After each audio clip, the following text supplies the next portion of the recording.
The Night Party, in partnership with Face the Mirror Podcast. After 2 long years,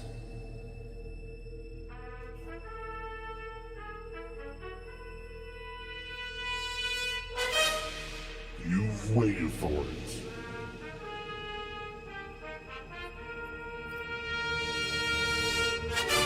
And now, finally, Jeff the Tech is proud to present to you Star Trek II, The Wrath of Kahn.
In the 21st century.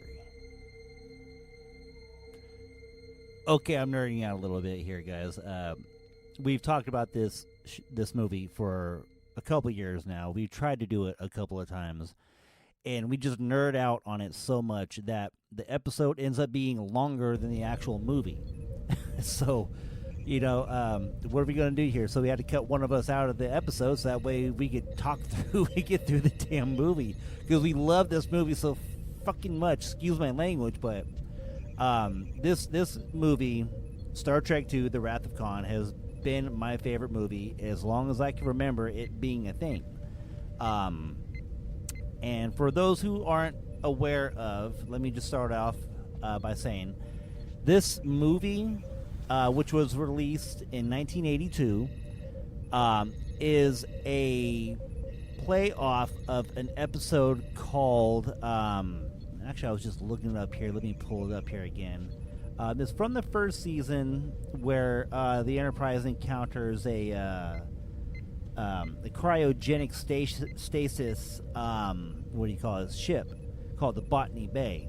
The episode is called Space Seed, and it has to do with the late 90s. This episode was done back in the 60s, like 60s, late 60s, early 70s. So, of course they were trying to predict the future.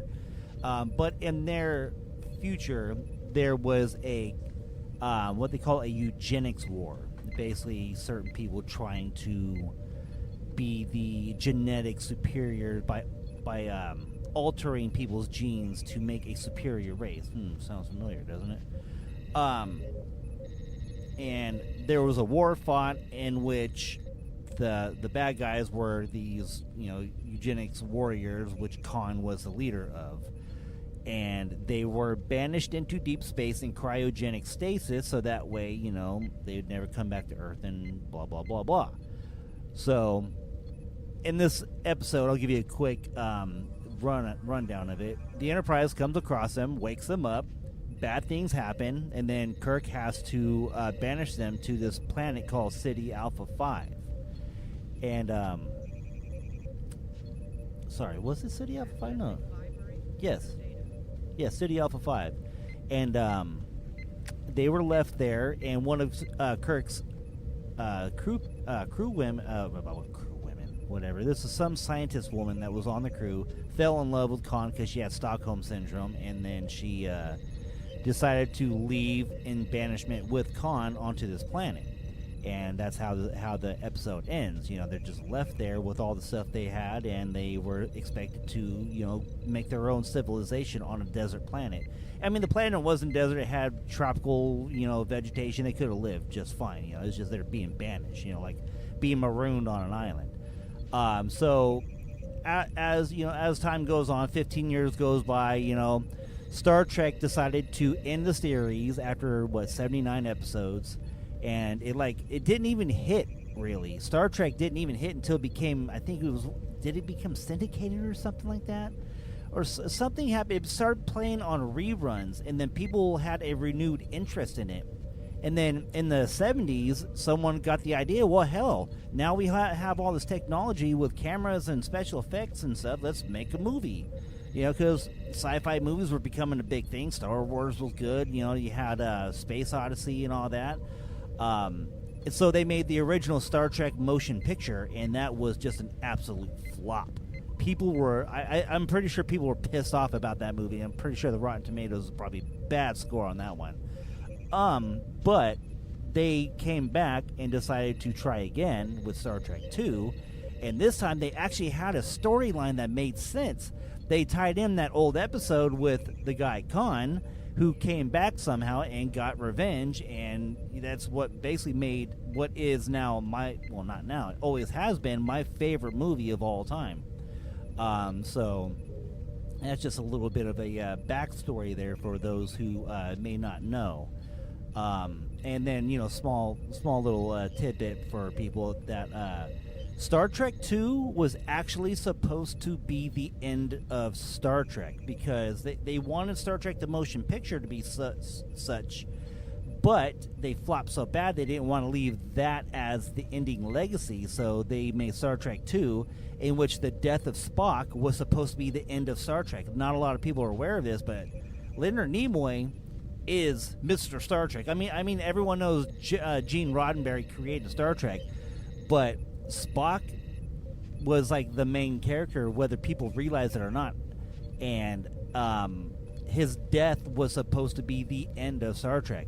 But when it happened, people were so pissed off that they didn't want that to be the end of Star Trek, so they made Star Trek 3, The Search for Spock, where he comes back to life. I'm not going to spoil anything here because it's been 40 plus years.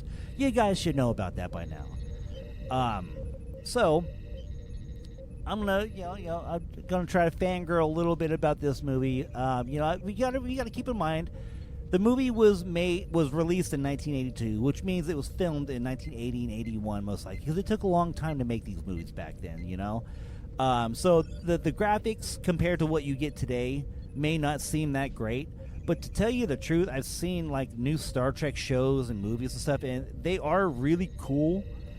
But there's just something about those old school graphics when, like, you know, you got the scene with Kahn, you know, fighting the first fight with the Enterprise and the Starship Reliant, and they're going at it. And it's like, it may seem like cheap model fights and like bad graphics and stuff like that, but I mean, like, it really looked kind of realistic. I mean, I wish I could have seen this movie in theaters, but I mean, I was still an infant at the time when it was released, you know, but what are you gonna do? So, I'm gonna stop fangirling here a little bit. I'm probably gonna get a little annoying. So, I guess this is where we kind of talk about how the movie goes a little bit, and get into some fun facts after that. So, you know, we'll start off with the movie being kind of, you know, easygoing, where they just introduce you to this new scene. Like, you got this new Enterprise crew, and you got Kirstie Alley. Hold on a sec. I'm gonna make love to you, woman. Gonna wanna lay you down by the fire and caress your womanly body, make you moan. Okay, so you got Christy Alley, who seems to be the new captain of the Enterprise. You got Spock in his usual seat. You got Sulu, and you got these guys. It looks like they're going on a training mission, and they get a call over the radio. Someone's calling for help, and so they got to go out there and help them. And the new captain, Christy Alley, whose character is named Savick, decides to go and rescue this ship who's calling for help. And come to find out, they're in the neutral zone, which is a demilitarized zone between the Federation space and the Klingon space. Kind of like South Korea and North Korea. They have that little gap in between where you can't, you're not supposed to be there at all. So they go in, try to rescue, they get their asses kicked, and then all of a sudden you find out it's just a training exercise. They're in like a giant cockpit, like how fighter pilots train, in video games kind of thing. And then all of a sudden you hear Kirk come out and says, "Turn it off." And he goes in there and starts talking to everybody how they did and stuff like that. And then that progresses to just it's a really long, just like subtle intro. You kind of get the hint because Spock gives Kirk a present. And you find out it's Kirk's birthday, and Kirk's not really all that happy about it, And from there they cut over to the next scene, and then you find out that Chekhov, who used to be on the Enterprise, is now the commander of another ship called the USS Reliant, NCC 1864. And his captain is the guy who played on Terminator, Paul Winfield. And they are like inspecting this planetoid for scientific experiments, and then a lot of things happen. They end up having to go down to the planet because they find something on the sensors that are like, what the hell? Well, it can't be there if we're going to do this experiment. And so they have to go down there and see if they can retrieve it. Lo and behold, it becomes a trap, and then before you find out who it is, you see Chekhov looking around this like cargo ship container that they're like exploring, because they kind of find out that it looks like someone's settled there, but there shouldn't be anybody there. It's a desert planet with like high winds, something you'd see in the Middle East with like a sandstorm or something like that, So they go in this container and they find out people have been living there, and they're like looking around. Then Chekhov sees this belt buckle, it says Botany Bay. He's like, oh shit. So they try to leave, and then all of a sudden, they cut to a scene where they see people waiting for them outside, and then you go back to the next scene, and then after that, they kind of keep going on with the story a little bit with Kirk and his birthday. He's not happy. McCoy comes and sees him and tries to cheer him up, and it doesn't work, and a lot of cool quotes in that one. And then from there, it just kind of progresses to where, they go back to Chekhov, and they find out that the bad guy is Kahn. And then Kahn gives them some bugs to put in their ears and kind of makes them go crazy, and becomes more obedient to Kahn and less obedient to like their morals and stuff like that.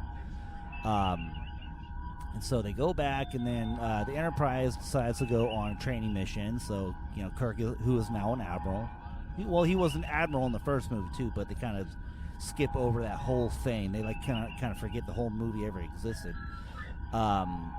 So like Kirk goes around, does an inspection of the Enterprise and their new training crew, and they're going to go on a training cruise. So they go out and they ship off, and all of a sudden they cut to this space station, and you got this woman and her son, Dr. Carol Marcus, and her son David Marcus, who are experimenting with something. They don't really quite tell you what it is yet, and they're kind of like discussing how they don't really trust Starfleet, and like David's like, oh, you remember that old Boy Scout you used to hang out with, Jim Kirk? And she's like, oh, he was anything but a Boy Scout. And it cuts back over, and the story continues with the training scene, and like you don't really hear from Kahn for a little while, because like what's going on in the background. He's taking over Reliant, and got to come back and get his revenge on Kirk, because that's the first thing he thinks about. Because he was asking Chekhov, where is Kirk?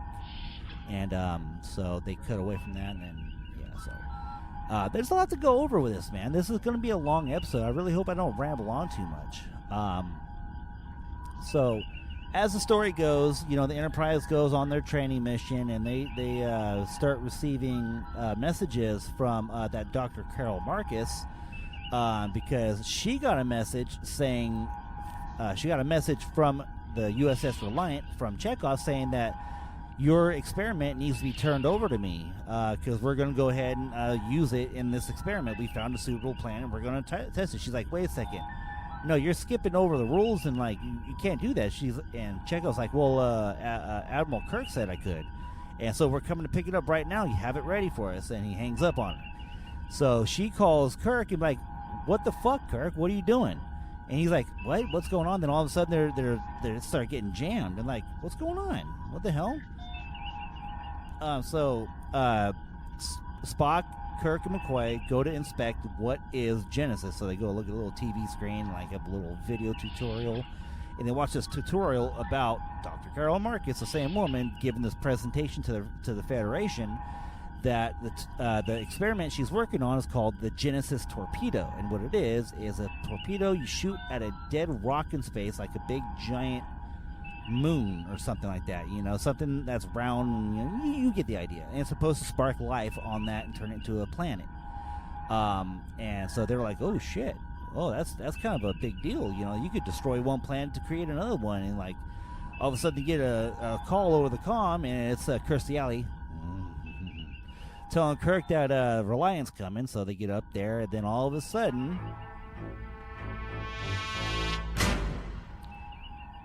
now they're looking down the view screen and they see Reliant slowly creeping up on them, and they're not hailing them. They're trying to communicate somehow, saying that their ship is having problems. They can't use their view screen and this and that.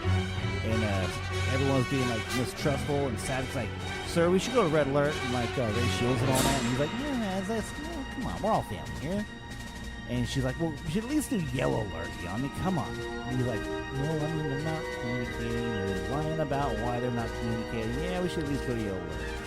And then, out of nowhere, you see Kahn on the other side. He's like, here we come. We're coming to get you. And then he starts opening fire, and that's like one of the most dramatic scenes. Like, start seeing it cut into the Enterprise. You see like the red glowing, charred, like broken parts of the hull right there, and it's like, holy shit! You never saw that on the old TV show. You see him get hit, and just like old Scooby-Doo graphics or something. So this fight ensues, and Kirk, they're about to get, annihilated, and they stop, and then Kahn finally contacts them over the view screen, and that's when the big reveal happens that it's Kahn coming to get his revenge, and then, they have like this negotiated parlay where Kirk is going to surrender himself in exchange for sparing the crew. But Kahn also wants every little bit of data that they have on the Genesis torpedo. And Kirk tries to play stupid. Like, what do you mean? And he's like, don't play stupid with me. And then, so through this conversation, Kirk was like, well, all right, well, give me time to punch up what we got on the computers. And it's a stall tactic, which they used in order to find the command console code for the USS Reliant, which gives the Enterprise from their helm control the ability to tap into Reliance helm control and tell it what to do. And they're betting that Kahn wasn't smart enough to change that, in which case they were right. So they order Reliant to lower their shields, and they return fire and kick their ass, so then they separate. And during all this, the Enterprise goes through their damage control, and Scotty comes up with...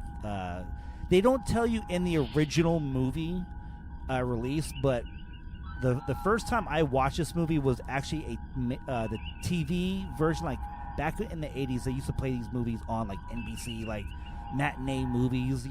My parents used to record them. You had to pause the commercials and stuff like that. But once in a while, they'd actually put in a cut in or a cut out scene in the TV version that you wouldn't have seen in the TV version. I got a lot of that, so there's like a lot of parts. It's been a long time since I've seen it, but in this case. They don't tell you in the original movie release, but in the deleted scenes, that guy that Scotty brings up to the bridge that's all burned and charred, that everyone freaks out, goes, when Kirstie Alley does that like little shocked thing, that guy is actually his nephew. It's his sister's youngest, and he was really proud of him to like join the Starfleet and stuff like that, and he got the engineering crew, and like he was a real tiger when like Kirk was doing these inspections, stuff like that, and they really liked him. And he ended up dying. So during the damage control, they're like showing him hitting his last words, and excuse me there. And then from there, they decided to go back to the space station to see what the hell was going on, see if they can find any survivors. And they get there, and no one's there. So they're looking around. It's kind of a creepy scene. And you got that creepy noise, not noise, but the creepy music in the background. And Christy Alley goes on the away team with Kirk and McCoy, and they're searching around. They see the dead bodies hanging around, and they're like, taking an assessment of what's going on. And then all of a sudden, they find Chekhov and the captain, what's his name? Captain Terrell, the guy who Paul Winfield plays. And they were left behind alive. And, of course, nothing creepy, nothing suspicious there. So they, help them up and, okay, well, you guys come with us. And, we're trying to figure out where we're going in the first place. Where did everyone go? And Paul Winfield, Captain Terrell, was sitting there saying, well, he killed everyone. They slit their throats and this and that. He went wild. But then all of a sudden, Kahn had to leave because he was going back to go blow you to bits. So he left everything else, and they couldn't find him. They couldn't find Genesis or anything.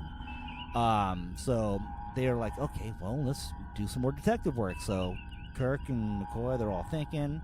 Kirk was like, well, we watched that video, and it had the steps of which they're going through the Genesis process. And well, if they're this far along, they should be in stage 2, which would be underground tunnels. You got this big giant asteroid next to this space station. Well, click, 2 + 2 equals, underground tunnels and that asteroid down there. So, hey, let's go to the transporter room, see what happened. Sure enough, they transported down there. So what happens? They go to the transporter pad, and they're going to transport down there. But Dr. McCoy, he hates transporters. If you guys know anything about Star Trek, absolutely not. Dr. McCoy always hated transporters. He never wanted to use a transporter. He would always prefer a shuttlecraft. And he was freaking out about this. What do you mean where we're going to go? What if they went there? We're going to go where they went. Go? Well, suppose they went nowhere. And Kirk's like, well, I guess this is your chance to get away from it all. Making a permanent vacation joke. He's like, oh my God. So they transport down there, and they go down there, they find the tunnels, and they're empty for a second. Then all of a sudden, people come out and hold them at gunpoint. And then all of a sudden, that David, what's his name, Marcus, tries to beat up Kirk, but Kirk beats his ass, and he's about to hit him more. Then you hear a girl say, no, stop. And then Kirk recognizes Dr. Marcus, which apparently he used to bone her back in the day. And Kirk finds out, oh, gee, that's my son. That's Kirk's son I just beat up. Kirk is saying to himself, that's my son I just beat up. Whatever. So they go through that, and they're like, oh my God, what's going on? And all of a sudden, Paul Winfield, Captain Terrell is like, it's even worse than you think. He pulls a gun out on them, they're phasers. Him and Chekhov have him at gunpoint. Is okay, well, we're taking this from you guys now. And he gets on his little radio comm on his wrist, the giant wristwatch thing. And, Kahn's been listening in the whole time, and he's like, good job, Captain Terrell. But before we do this, you need to kill Kirk. He's like, but do I really have to? I mean, you've got this, and can't you? He's like, you got to do it. Kill him. And Captain Terrell has a freak-out moment and ends up killing himself.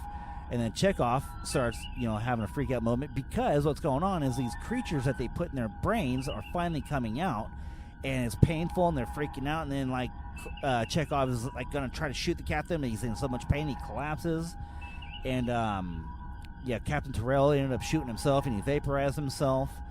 And then Kirk gets on the radio comm and says, Kahn, you bloodsucker. And he's giving him a speech where you got to come down here. You hear me? You're going to have to come down here. And Kahn's like, I've done far worse than kill you. I've hurt you, and I wish to go on hurting you.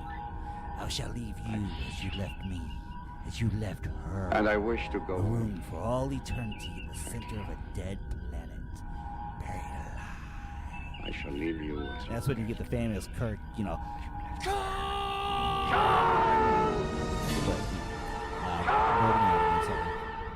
So cuts to them healing up down in their underground tunnels, and they haven't heard from the Enterprise in a while because the Enterprise is pretty much crippled, and they told them if you don't hear from us in a certain amount of time, head to the nearest starbase to go alert Starfleet and see what's going on. And they're all sitting there trying to contact the Enterprise. They got no contact. They're like, well, what are we gonna do? Chekhov is still alive, and they're being, he's being nursed to help. he's being nursed back to health. Kirk has a little bit of a bonding moment with his ex-girlfriend and his newly found adult son, and they have a little moment down there, and then they find out, oh wait, Enterprise is still there. We were using coding. We're still in the race. So they beam back up to Enterprise, and they reassess the situation. Enterprise has had a little bit of time to repair, so they got a little bit of this and that to help fight back. But they don't have warp power. They only have minimal shields and this and that, and they're like still kind of crippled, but not so bad.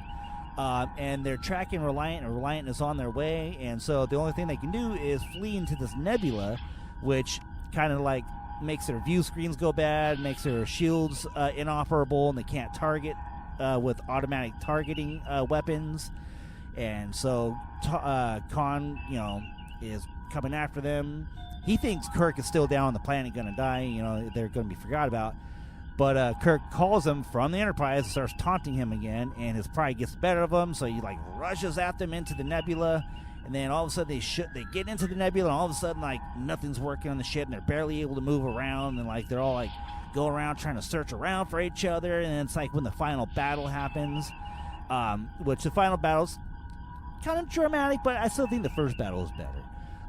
But they come through and they beat the shit out of Reliant, kill everybody on board, not like that, but then in the midst of the ending, and Kahn and his charred body, he's like wanting to get his final revenge. He knows Enterprise can't get away because they're all fucked up too, so he turns on the Genesis torpedo to detonate inside of his ship, knowing that the explosion is so big that the Enterprise cannot get away on impulse power. So he he dies right there after he turns it on, after his little dramatic speech from, I think it was from Moby Dick. He quotes Moby Dick a lot in this movie, by the way. So he turns it on, and then they're like, the Enterprise can see like, oh shit, there's something going on over there. Then David Marcus goes over to Spock's view screen. He's like, oh shit, it's a Genesis wave. He's gonna detonate the thing. And he's like, well, we have to get out of here. And he's like, well, we don't have warp power. We have to get out of here. We can't. So long story short, Spock decides to sneak off when no one's looking. He goes down to engineering, and he sacrifices himself to go in this highly radioactive room to do the necessary repairs to get the ship working so he can get to warp speed.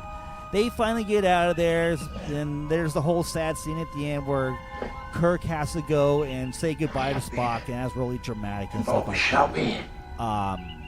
Your friend. The really sad ending. The Amazing Grace with bagpipes and all that. That's actually what I want to have played at my funeral too, if I have a funeral. If there's anyone left on the planet when I die, because I kind of have a feeling I'm going to be Mr. Jangles here. I'm going to end up being that fucking 80, 90-year-old rat, Probably going to be like a 500-year-old guy, and God just won't let me die. Anyways, I'm going off on a tangent. So yeah, they had the funeral. They shoot Spock off into the new planet that formed from the Genesis explosion, because the Genesis torpedo exploded inside Reliant, and the Enterprise got away just in time because Spock sacrificed himself. They came back and a planet was forming, and then when it was finally done forming, they put Spock in a torpedo and shot him in a casket onto that new planet and left him behind, and that was the end of the movie. And yeah, so that was supposed to be the very end of all of Star Trek. But like I said, people loved it so much better than the first movie, and they didn't want Spock to be dead as the ending, so like they complained enough, and eventually Star Trek 3 came out, and then that spawned Star Trek 4, which was a really good one, the Voyage Home, where they go back in time to start San Francisco and all that fun stuff. So yeah, that was my absolute favorite movie of all time, still is, and anytime I ever see it on, I absolutely will watch it.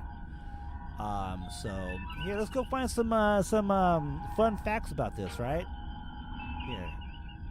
And pulling up the Rotten Tomatoes report here, and it looks like, wow, they got really good reviews. I mean, I've had to kind of adjust my perception of what Rotten Tomatoes is, because I never really followed for the longest time, and so I started like helping out with the podcast here at the Knife Party. And I would always expect like my movies that I like to be like in the highs, the 90s, 95, 97, 98. And like I kind of come to find out that they average out to like more like the movies I like between 80 and 85. And this one looks like it got an 86, which I guess that's not so bad really.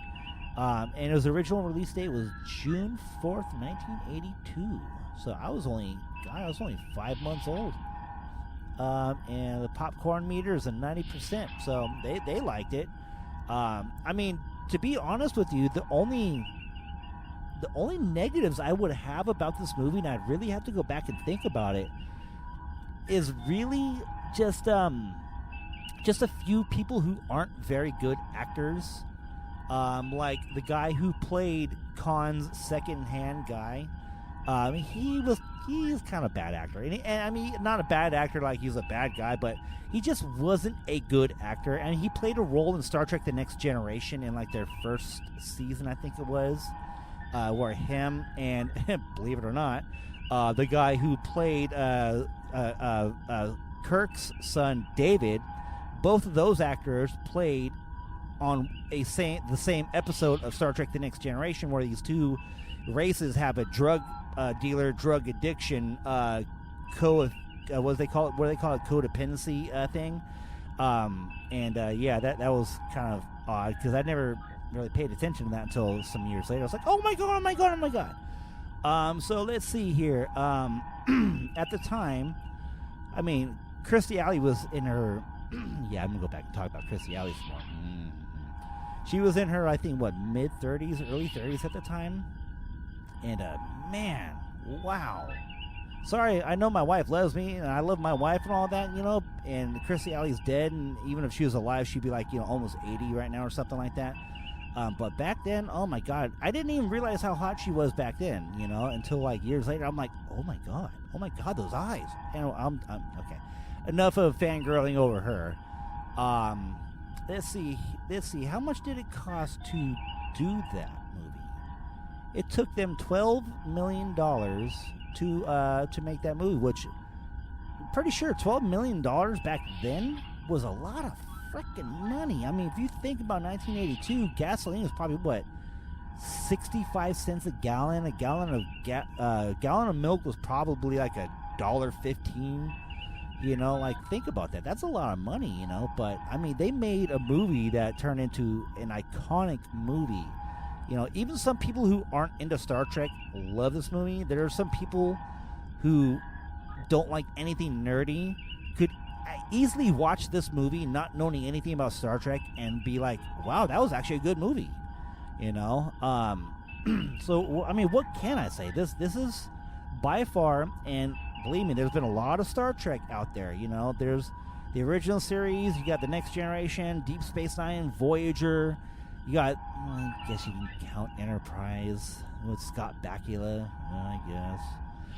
You got the movies. I do not credit the ones that came out with what's his name, the 2007-9, the Star Trek Beyond and Into Darkness. I completely disqualify those because none of it. It's like Michael Bay. They might as well have had Michael Bay direct those movies. It's ridiculous. Too much action. And there's just everything's over the top, and I'm sick of it. It was like turning Star Trek into anime. It's ridiculous.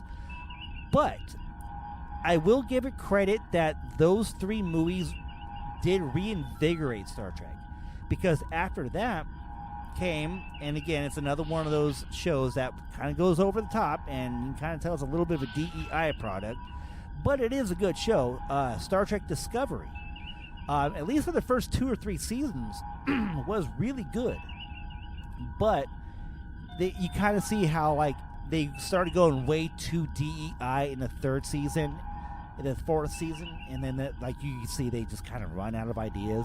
So they ended it in the 5th season, which is, in Star Trek world, is kind of bad. I mean, you're supposed to be able to last 7 seasons. If you're a good Star Trek show, you go 7 seasons. And I know seasons nowadays are more like 10 episodes, 12 episodes if they're, dedicated workers. Back in the day, they used to be 26 episodes per season, and they worked a lot harder with a lot less technology. You know, so I kind of got to say, like, what the fuck, Hollywood and Paramount and all you people making Star Trek? 10 episodes? Seriously? But I'll leave that for my own podcast, Face the Mirror. But those 3 movies that I think it was Chris Klein, Calvin Klein, whatever the hell that guy who directed them, he reinvigorated Star Trek. So that inspired Star Trek Discovery, which was a really good show. And then after that, they brought in Star Trek Picard, which, you know, a lot of people go and say, oh, come on, he's too old to do this. And granted, yes, Patrick Stewart is pretty old, shouldn't be doing it anymore. But I did kind of like how they wrapped up the whole Star Trek series and basically everything Star Trek in a nice little bow right there. That was a pretty good ending to that series. But it also sparked Star Trek Discovery, I should say, sparked in its second season the birth of Star Trek Strange New Worlds. And I'm telling you right now, that is the future of Star Trek if it's going to continue past this show. Star Trek Strange New Worlds is a fantastic show. For one, it doesn't focus on DEI, yet it's equitable to everybody if everyone wants to fucking throw that metric into it. But they stop doing the whole long-term goal, season-ending, cliffhanger thing.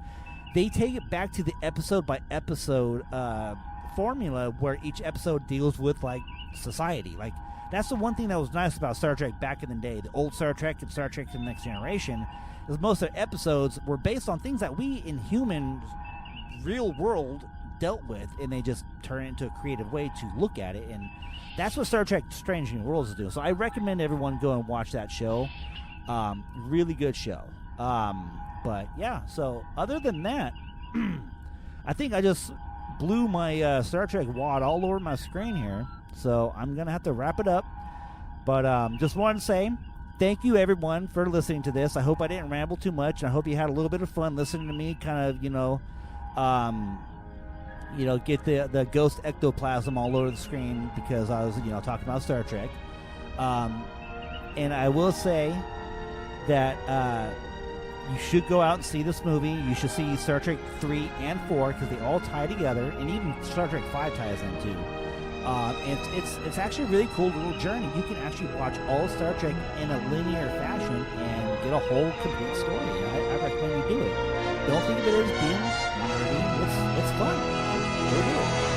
So, this is Jeff the Tech in for Mr. Zach Evergreen for the Knife Party via saying, please be kind, rewind, and you know what? I think that Hollywood video is still open. I gotta go take some videos back. Holy shit, they're late.